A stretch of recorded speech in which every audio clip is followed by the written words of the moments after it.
Hello, everybody. And thanks, Jean-Paul, for the introduction and for saying almost half of the key points I had on my list to share with the audience. But so I will try to present it in a different way. So very happy to be here. My name is Marine Thizon. I work for HOTREC. So we are the European association representing the hospitality sector in Europe. And by that, we mean hotels, restaurants, bars, cafes, you name it. Jean-Paul gave quite a few figures, but I will give a few also, just to understand what we mean when we talk about hospitality in Europe. So, first of all, we're talking about 2 million businesses in the EU 27 that generate 3% of the EU GDP. And the hospitality sector, which is super important, employs 10 million people.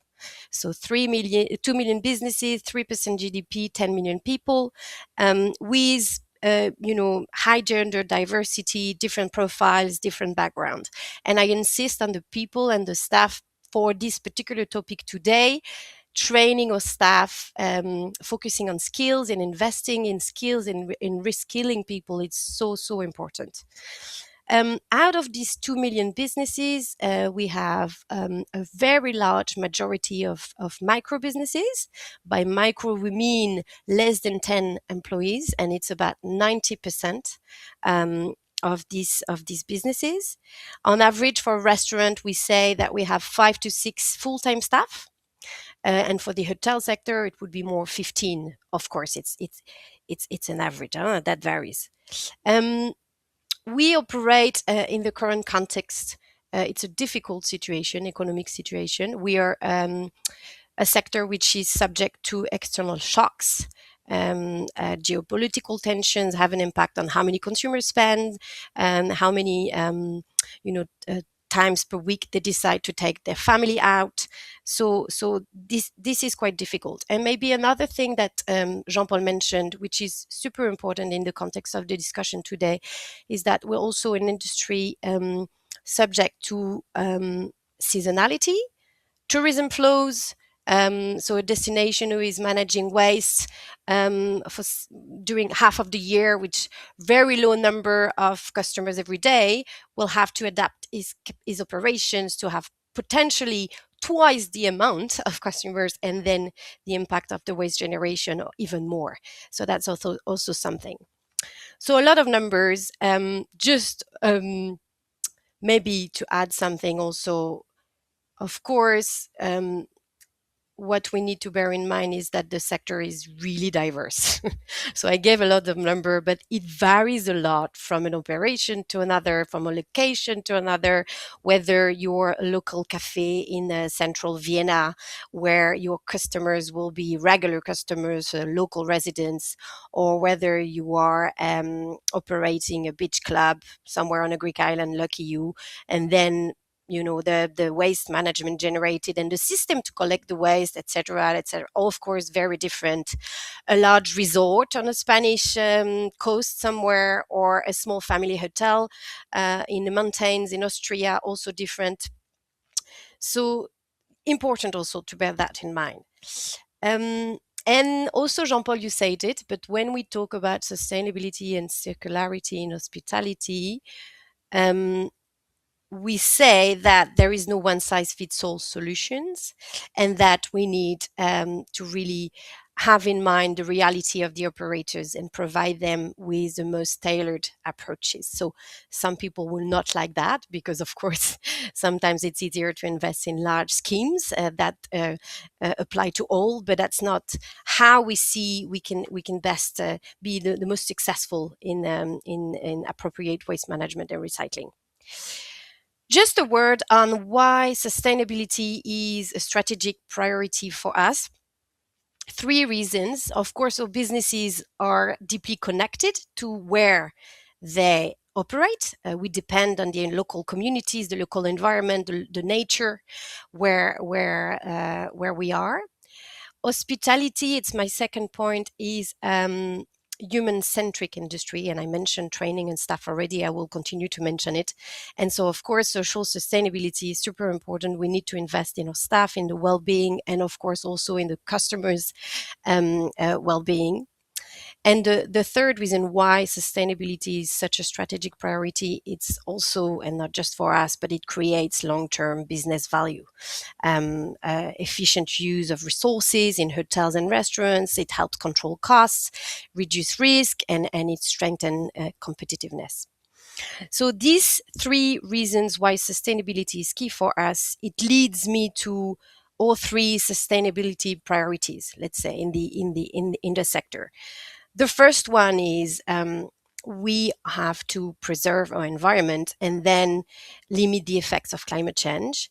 We have to reduce our carbon footprint. By that, we need to measure, which is not always easy for small businesses like the one who are in the hospitality industry. The second pillar in this sustainable priority is that we need to implement circular solutions. So, of course, that's the topic of the day, and we need to invest again in training and staff. So preserving our environment, I'm not going to focus too much on that, but if energy costs rise, or if local ecosystems and economies are degraded, then our ability to operate is at risk.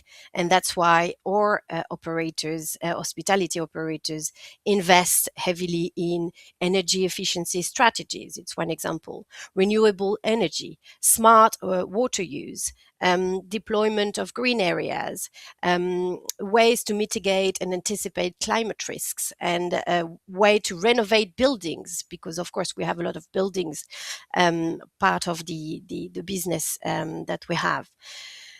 And it's only to name a few, of course. And what is of interest for today's discussion, how to implement circularity in our establishments. Of course, we talk a lot about waste prevention, waste reduction, recycling. It's a core pillar of who we are in hospitality.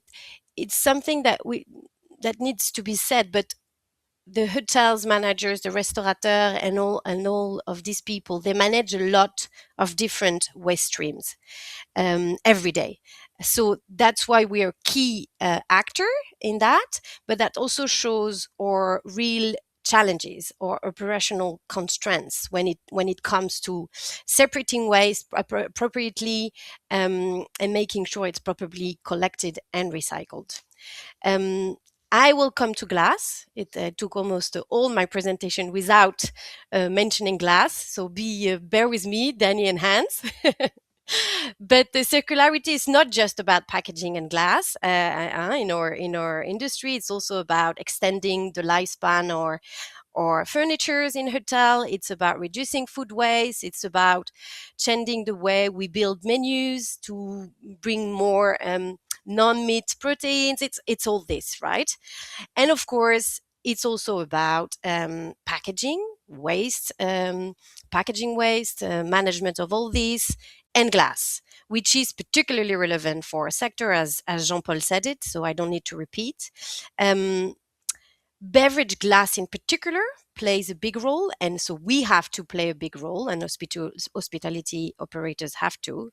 30% of all beverages sold in the EU are sold in hospitality, in hotels and restaurants. And hospitality venues are then major collection points for glass packaging, especially beverage bottles. And also, again, diversity, that's something we need to keep in mind. And Jean-Paul mentioned it with one way, reusable, different type of collecting these glasses. It depends also if you own a bar in a small narrow street in central Madrid, it's not collected in the same way as in a big remote location, and it has other impact and consequences on where you store this waste, and so all this also needs to be thought about. Um, Today, we talk about the necessity to make sure we don't contaminate the glass, which is wasted in our establishments. And that's why we're really, really happy to have partnered with Close the Glass Loop on this particular project. But we cannot do anything without training our staff.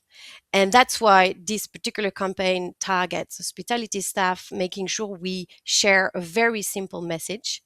And again, I said it, but we are an industry, and the success of the hospitality industry relies heavily on the workforce.